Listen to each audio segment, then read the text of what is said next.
was not in vain. Every grief, every wrong has its ending in song.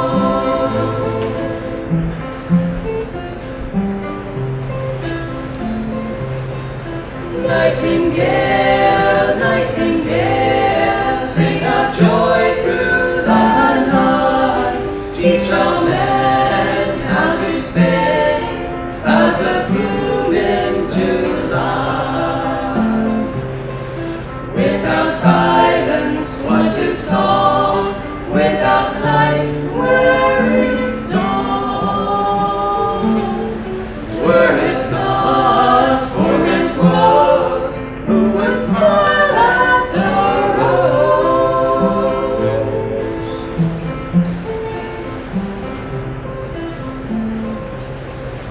Nightingale, nightingale, sing of joy through the night. Let each tone silence grow, earth and heaven unite. Morning laughter, evening tears, snow and blossoms all fade. Joy must sing in the light, to face change unafraid.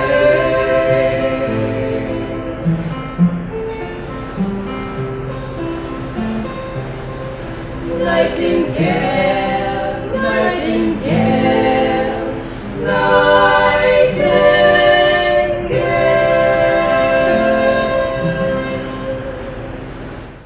Does Satan exist? Truth is one and eternal. Realize oneness with it in your deathless self within. The following commentary is based on the teachings of Paramahansa Yogananda. The Bible tells us in chapter 4 of the Gospel of St. Matthew, then, after baptism, was Jesus led up of the Spirit into the wilderness to be tempted of the devil. To most modern minds, this passage seems quaintly obsolete. Psychologists would say, have said, in fact, that the temptation of Jesus, if it occurred at all, was purely psychological. They call it a projection of desires lurking in his own subconscious mind. The subconscious plays a strong part, certainly, if not a unique one, in any testing the spiritual seeker must undergo.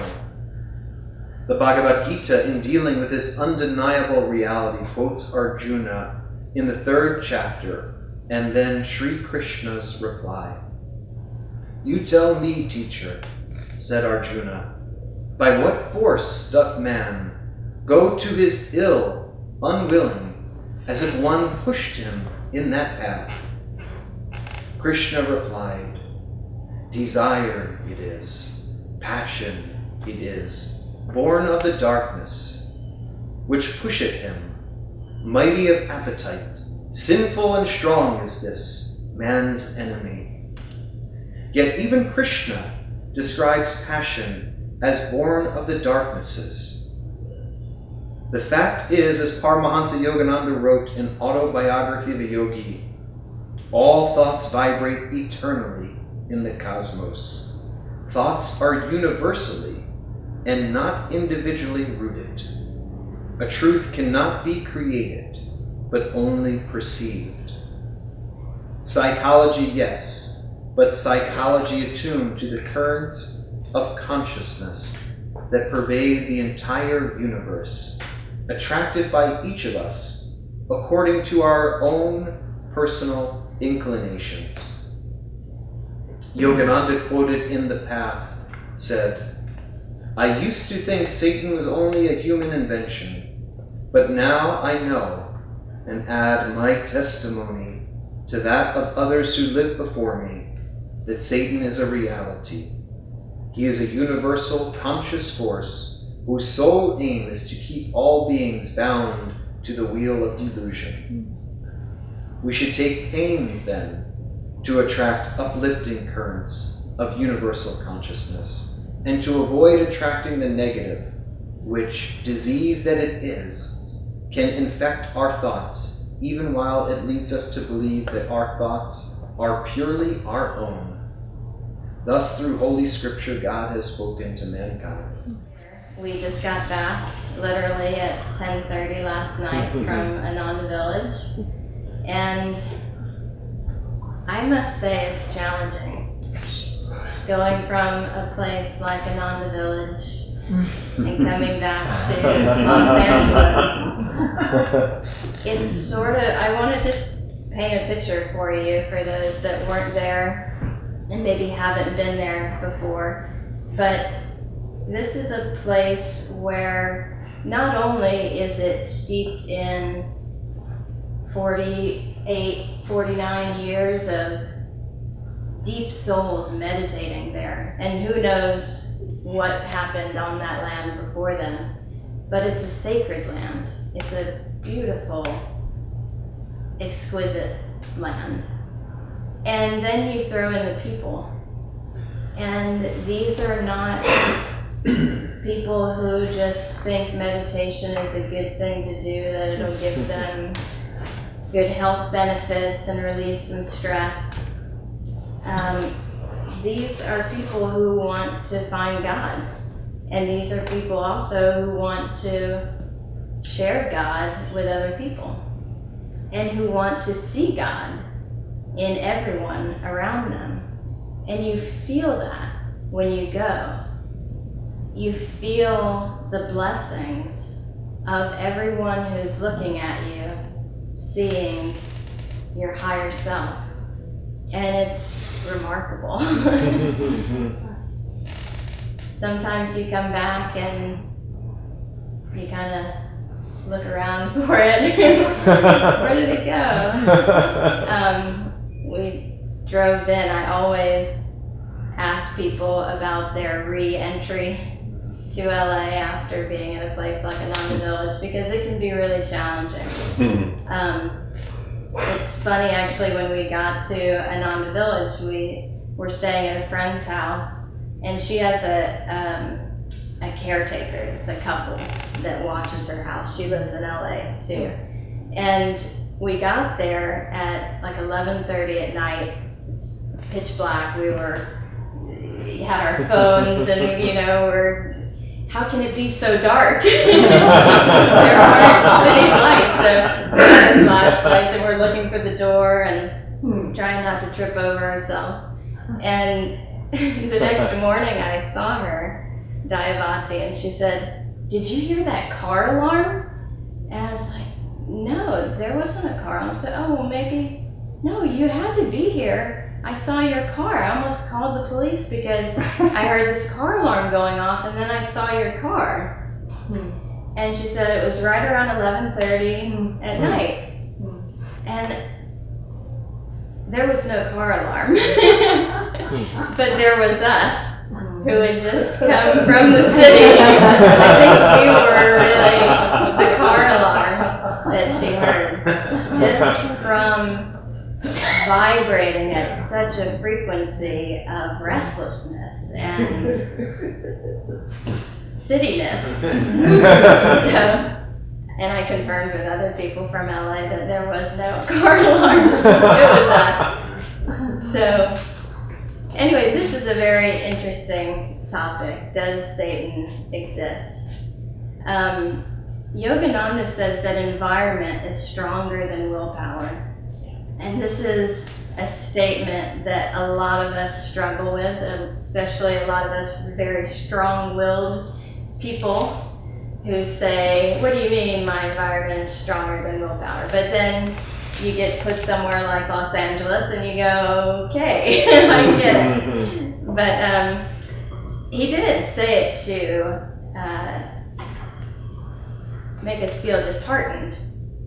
He was giving us a clear direction, something that we could go, okay, I need to be humble, I need to work hard.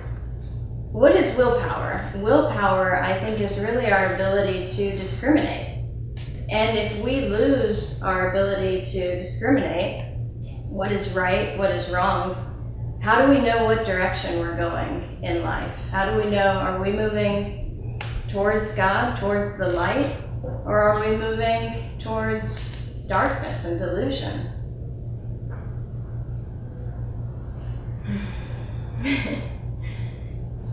That's why a place like Ananda Village is so important, because when you go there, you feel yourself in this wave of consciousness that just sort of automatically sweeps you upward. And meditation becomes really easy. Thinking positive thoughts suddenly is effortless.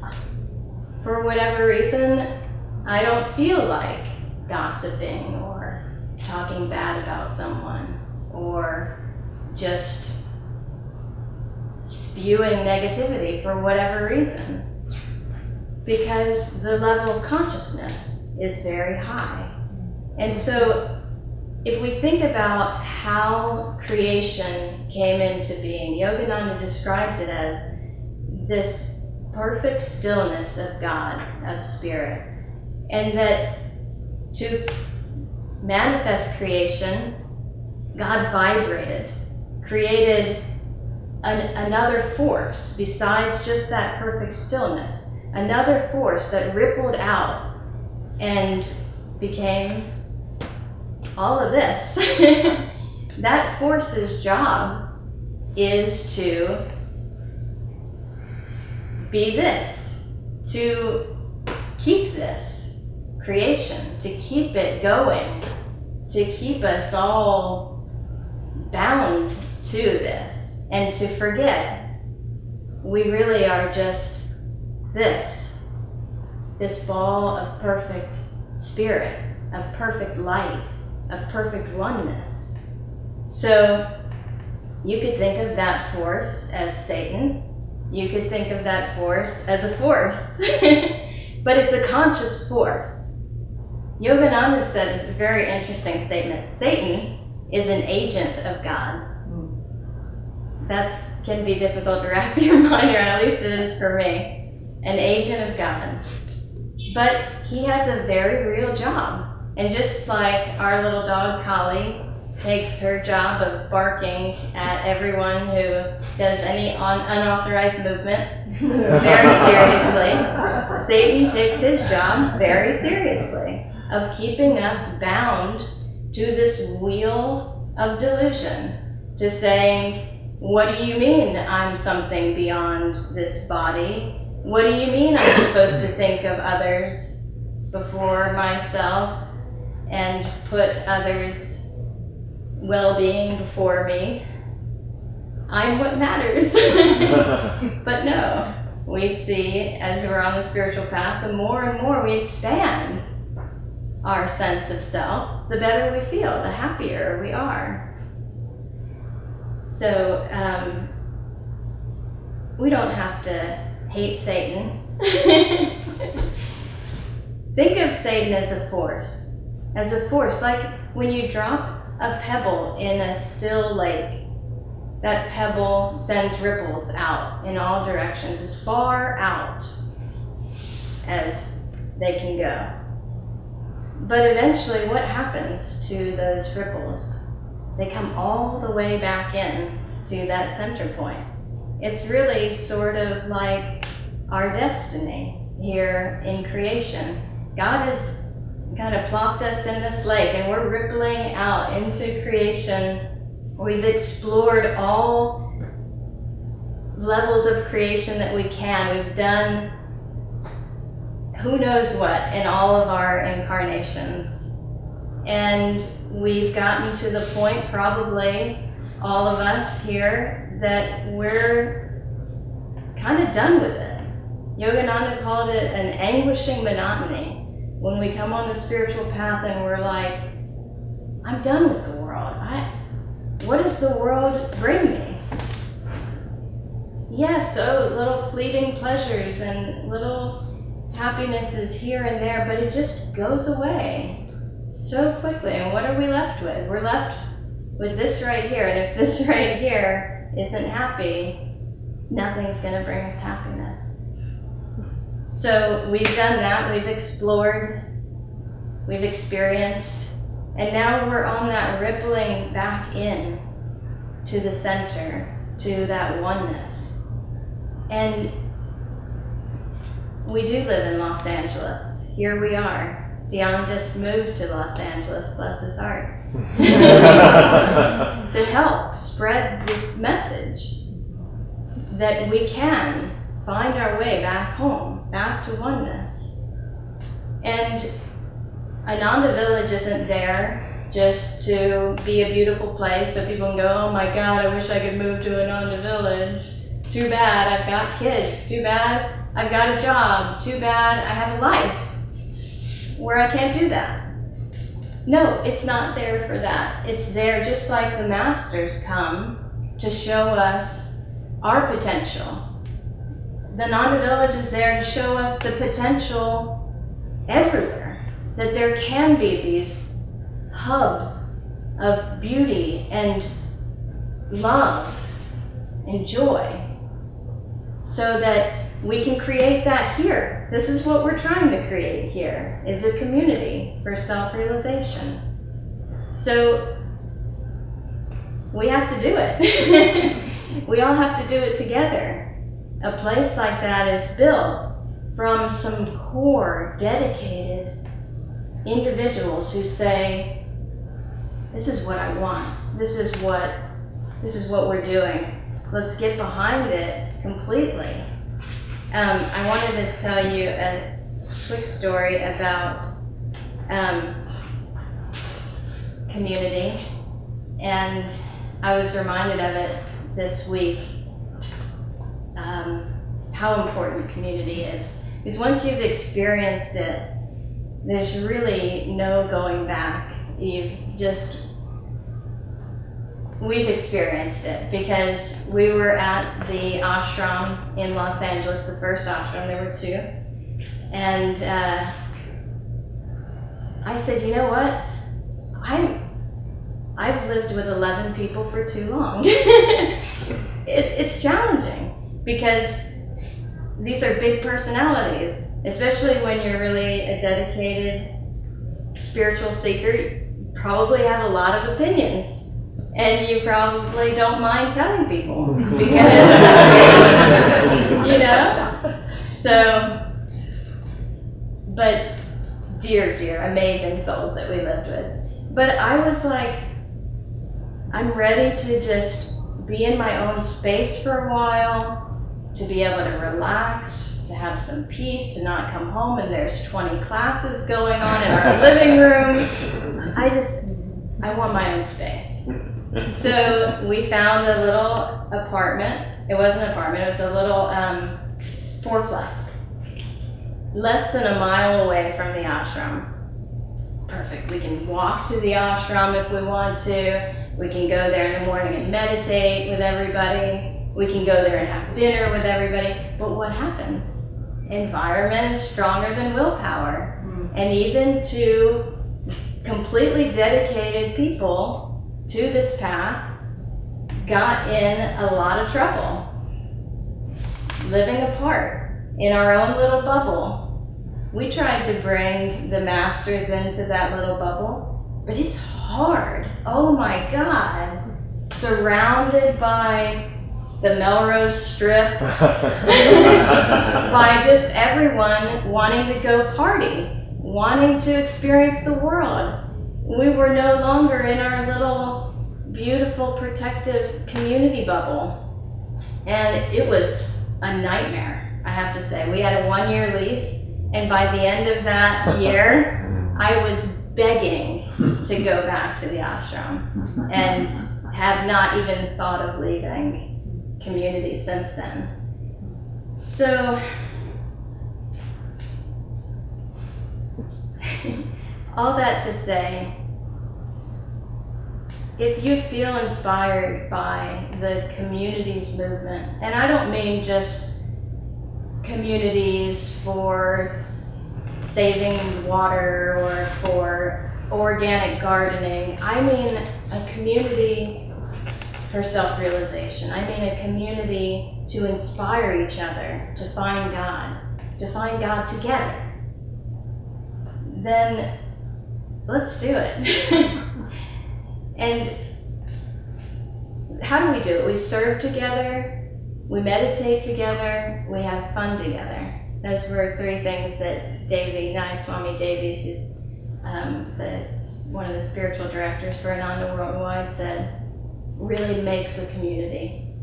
So we need help. There's just two of us, and now Dion has jumped on board. There's a core little group of us that are deeply dedicated, but the more we reach that critical mass of people who are saying, yes, let's create this in Los Angeles, then we can really make it happen together. We can create an Ananda Village here in Los Angeles. God bless you.